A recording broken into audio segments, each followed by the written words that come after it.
Hello guys, going to be going over the MLB PrizePicks slate for Wednesday, July 6th.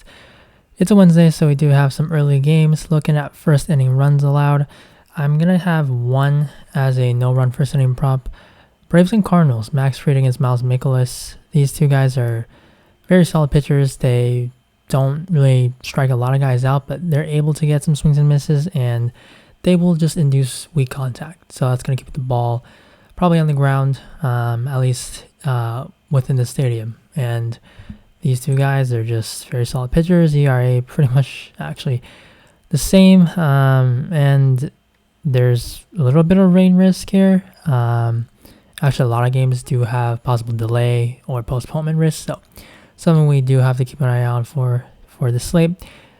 88 degrees, 6-mile winds blowing out. But these two guys, they're very, very good pitchers. And these two teams, it's always a threat that maybe Paul Goldschmidt, Matt Olson, Acuna, they send one into the outfield seats. But I would say these two are the pitchers that you want on the mound in order to limit home runs. And I think out of all the different games today, this is the best one to take an under.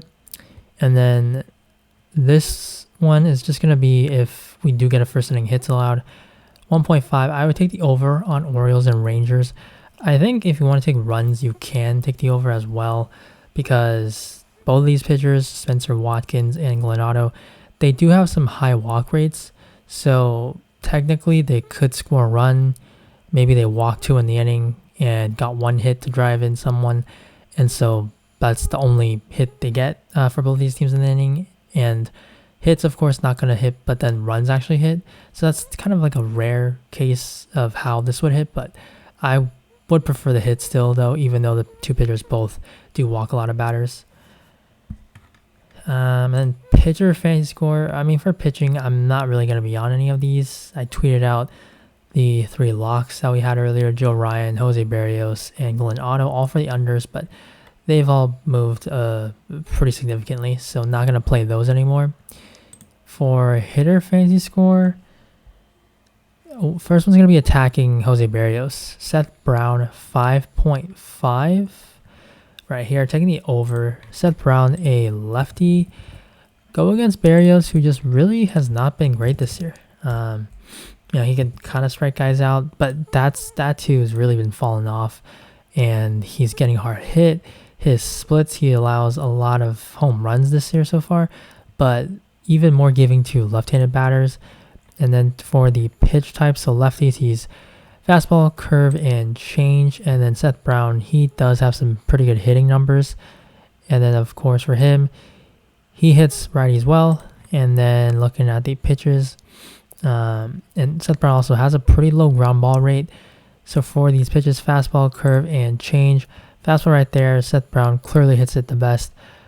The curve second. He has a 0 run value, but look at the expected batting average of 346, 735 slugging, 63.2% hard hit rate. So this run value should absolutely be in the red soon, and it's probably because he's only just had low plate appearances against the curve so far. But Jose Berrios, he just has not been good. Platoon advantage for Seth Brown. His numbers look pretty much identical to the fastball, but the run value is 7 off. So I think there's definitely good things to come here for Seth Brown. Playing at home, not the best ballpark for hitters, but Berrios is not a good pitcher, and he hasn't been for 3 months now. So I like the over on Seth Brown, only at 5.5. Just feels pretty low. The next one is going to be Brandon Drury at 6.5 over as well, taking on David Peterson, who he's been pretty solid the past 3 starts, but 2 of those have come against the Marlins, who are not a good team against lefties. And Brandon Drury, at least for the entire Reds team here, they are a different team when it comes to playing at home. Of course, this is the number 1 ballpark for hitters, and Dave Peterson, as a southpaw, he's going to give it up to righties. And Drury, he's been hitting both sides really well this year, having a great season. But 301 batting average, 7 homers in almost a third of the plate appearances, 7 homers compared to 10 against righties. So this guy, he's just having a hell of a year. home games a lot better when he's playing at Great American Ballpark. So yeah, just seems like a pretty solid spot for Drury here. Been, I mean, one of the best hitters for the Reds this season. So I like this one at 6.5. Just feels kind of low. And then total bases. This one's not up yet. I think. Yeah, Kyle Schwarber. Gonna go with him again today, and that is because we have our old friend in Josiah Gray, who just allows all the fly balls, all the hard hits, everything to lefties. And Kyle Schwarber, of course, the lefty, got him right. Actually homered twice off of Espino on Tuesday. Fastball curve for Espino, and Josiah Gray, same thing. You're going to be seeing a fastball curve. Those two pitches just, I mean, he's basically throwing a fastball or a curve every time if you're a lefty. And Kyle Schwarber targeted him against Espino because of that. Same thing, the curve, yeah, -1 run value, but look at the expected stats. It's actually his best pitch when you look at batting average, and the slugging is excellent. Like, same thing with him compared to Seth Brown. Of course, Schwarber's the better hitter, but there's definitely positive regression headed for Schwarber, and this is really one of the pitchers you do want to target. Like Josiah Gray, fly ball rate 32.7%, only a 28.6% ground ball rate. And if you look at lefties, it's even more insane.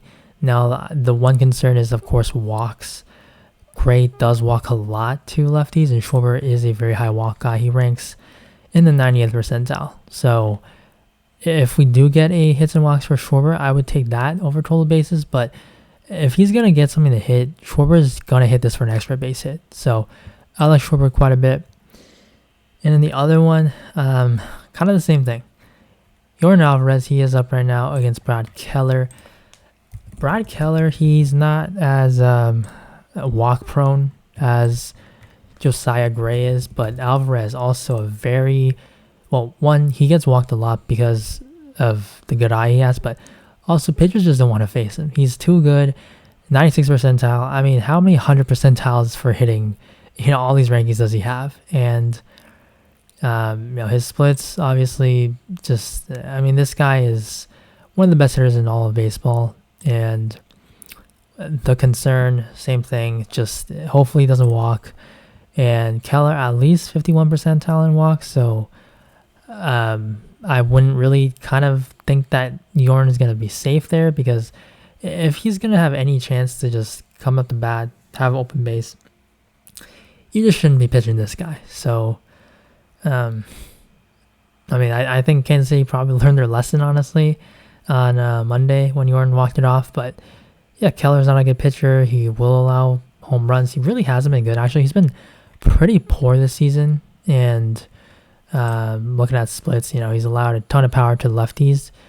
So just feels like a very good spot as long as Yordan's not getting walked. And then the last official play, gotta be hits and walks. Going with Trey Mancini, 1.5. Take it on Glenn Otto. Glenn Otto, he is a very bad pitcher. He walks a ton of guys. Mancini, not the highest walk rate, but because of the fact that Otto does walk a lot, that's why I do like this one. And if he's going to let Mancini hit, I mean, this guy, he is not a good pitcher. 6.15 non-expected ERA. He's actually worst against righties so far. There's really not a lot of positives here for Glenn Otto. And Mancini, he's a great hitter. The best hitter on the team. So really like this one, taking the hits and walks here for him. And then personal plays, I got 3. Vlad over 1.5 total bases. Kirk over 1.5 hits and walks. And then Taylor Ward 1.5 hits and walks as well for the over. So that's it for the video, guys. Yeah. Oh, actually, I should mention 2 for stolen base targets. That's something that I've been doing, but really not anything like that stands out today, just because the teams, they don't really run. Like Trevor Rogers, Glenn Otto, Lance Lynn, Alex Cobb, Corbin Burns, James Caprillion, Corey Kluber, Michael Pineda, Merrill Kelly, and Mitch White. These guys allow stolen bases, but either it's the matchup, like it's hard to get on base against them, or the fantasy score is already too high, or the teams do not run. So no plays actually with all these guys that do allow stolen bases today. There are 6 games that do have some rain concerns, so something that we do have to watch. But I would say, of course, the 3 pitchers, if you were able to get their unders, those are the best plays for today. But right now, I think the favorite play for me is Trey Mancini over 1.5 hits and walks. So gotta get more things added to the board, especially for runs and RBIs. Right now, I think they just added a bunch.